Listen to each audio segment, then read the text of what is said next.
Oh, yeah, it is. Speaking of the road march, Tim, march back to the top. You're looking for more. I'm trying. What does he do for a living? I'm trying. Tim, it was an impressive submission, Tim. You had to weather the storm, the Melvin Manhoef storm of strikes. It looked to be a challenge for you at first. Tell us how you got through that. Well, you know, I have the greatest coaches in the world: Jason Webster, Brandon Garner, Greg Jackson, and we had a really great devised plan. And of course, the plan never goes exactly how you want it. But the first part was get him tired, which was going to be up and down movements, constant pressure, and we never got past that. So I really did, honestly. I know it sounds crazy. I wanted to knock him out.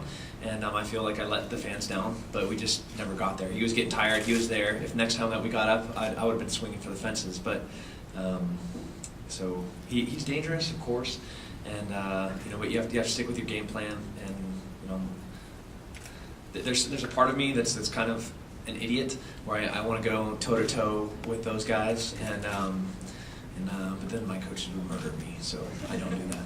You had stuffed some takedowns as well, though. Was that frustrating you? No, not at all. He's getting more tired than I am. You know, I promise when I'm out there, I'm going to put on a show. I'm not going to get tired. You know, you're not going to see me put my hands on my hips, taking a step back. I'm going to be moving forward all the time. So, you know, if I don't score a takedown, it's still a win for me because I know he's more tired than I am now because he had to defend it. And, you know, I could shoot all night long and then get to knock him out later. Questions? I like this. I get to go eat. Tim, you after the fight, you called out Robbie Lawler. You called for a fight with Robbie Lawler. Is it just because he is the number one guy that fights against you? What is the most that you want about that fight? You know, if the journalists and the fans don't think that I'm ready to fight Jacare right away, then in the top 10 rankings, he's the next guy. So let me fight that and demonstrate that I deserve to be in a title fight. Let me fight the next best guy and very clearly show that I really deserve to be there, and then I can get the title. You've been rumored to fight Mayhem on this card. Where does he fit in that? Well, he was 3 rows back on the right-hand side of the stage, and I actually kissed him on my way out. So, you know, he's like, we would have put on a show. I'm like, you know, absolutely. The guy comes to fight every time, and so did Melvin. You know, Jason would move forward, and I'd move forward, then we'd meet in the middle, and we'd punch each other until one of the people that messed up in her first round would then decide which one of us fought best, because neither of us are going to knock each other out, neither of us are going to submit each other. We'll just sit there and pound each other until somebody came up with who the better fighter was, which is dumb. But Is your preference the Jacare fight, though? Is that the one you want? of course I want the title, but you know, I want to fight the best, and there's some fantastic fighters in the middleweight division. You know, I think Strikeforce unquestionably has the best heavyweights in the world, and middleweight, we're very, very close to being the contenders with some of the athletes that we have. So I want to fight those big named guys. You know, like I want to be that. You know, right now I think I'm a fairly decent fighter, but not very many people truly know who I am. So let me fight the Kung Lees, let me fight the Robbie Lawlers, and let me demonstrate that I deserve to be considered one of the better fighters. Tim, you mentioned you wanted to eventually wear him down, and that's exactly what you did. But were you surprised that it happened so soon? Yeah, it was gonna be second round knockout. You know, that's like that was the plan. So now you guys know. Go out there, go like this a lot until he got tired, and then go like this until he was dead. But it just didn't happen. So I don't know. Maybe I should have just moved up the time a little bit. No, yeah, whatever. I'm not gonna be bummed that I submitted the guy, but you know, I did. I want to put on exciting, explosive fights. That's what Showtime does. That's what Strikeforce does. We go out there and put on shows, and that's why I fight for them. So they're always gonna make matchups. The potential's there, and you know, I kind of feel like I let you guys down, but just keep putting me out there, and I'll. You didn't let any of us down. Submissions are pretty thrilling. They are cool. When you're locking it up and you're waiting for that moment to see what's going to happen. I don't know if that's the way I feel. You shot him really aggressively for your takedown after eating the big leg kick from Manhoef. Did kind of taking advantage from that kind of give you a sense of urgency to shoot him and get him down? There's not really a mark there. So, you know, I was off balance, and no. I've been kickboxing for a long time. You know, I started at the pit, Chuck Liddell and Scott Lights Out Lighty, Gan McGee. They kind of kick hard. And I check with my knees, my balance with back. I like checking with my knees. It usually hurts the guy more than it hurts me. And, you know, I just off balance. Tim, you're very cerebral in all the things you do, from your walkout song, the way you speak after the fight. How much of that is just taking the chance to use your spotlight to talk about the issues, talk about the military, and kind of get that out there? Because obviously everyone's really talking about the military speech on Twitter. It's really one of the most important things about fighting. I represent a group of people much more important than me. That's people in uniform right now.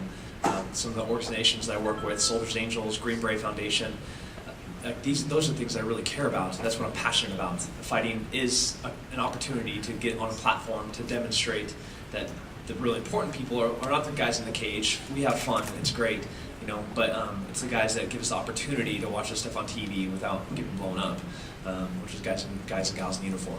So it's really very, very, very, very important to me. My bosses were out there tonight, and I think the platform is going to grow, and I'm going to have a better opportunity to speak for men and women in uniform. I know there's some frustration that you weren't getting a fight, recently. Has that been addressed? Do you feel like that's kind of... I want to fight right now. Like, I'm a fighter. Like, if I'm not overseas, I want to fight. If I'm not in uniform, I want to fight. Is this absolutely, totally crystal clear? Where's everybody else from the strike force? I like fighting if I'm not overseas. I feel like I'm wasting my time if I'm not in the cage, because I'm a sniper, I'm a ranger, I'm a Green Beret. I've been to every single cool guy school that Special Forces has, and I'm completely wasting my life away if I'm not taking the opportunity to be in the cage. So if I'm not in the cage, I'm gonna go back to Iraq and Afghanistan. Like, that's just how it's gonna work. Would you like to fight on the June card? The what? June cards in Texas. I'm not a big fan of Texas judges right now. I do want to, like I just said, I want to fight, so I'm not going to be like, if they say, hey, do you want to fight in June? I'll be like, well, no, location-wise, I hear it's not that nice there in June. So, of course, I'll fight there in June. Do I want to? I don't care. I want to fight. That's my priority, so whatever they tell me to do, I'll do. What are you guys saying over there? Over there. So you talked about it being a little while. Let me do some things here. Do you have a time frame what you're looking to do? My wife's right there. She has a very clear timeline of how long I can fight for. Yeah, I do. I have an idea about how long I'm going to fight for, and I'm going to have a very substantial amount of time that I still want to give to to be a Green Beret. I'm going to finish my career in the military, so as soon as I'm done, I'm going to get back up there. Woo! It's a champ. He's the champ again. Congratulations, Tim. Any more questions for Tim? Good.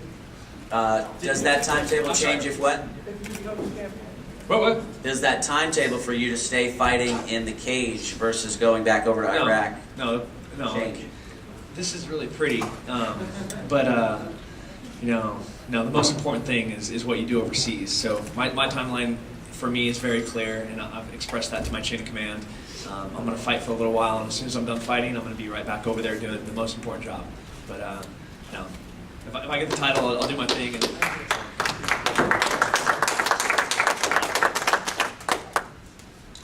No, we thank you for what you do overseas and all you guys do overseas. That's for sure. From all of us, Showtime Strike Force, I'm sure everybody in here appreciates that dedication and that work. Great fight tonight. Thanks, guys. Congratulations. Thanks.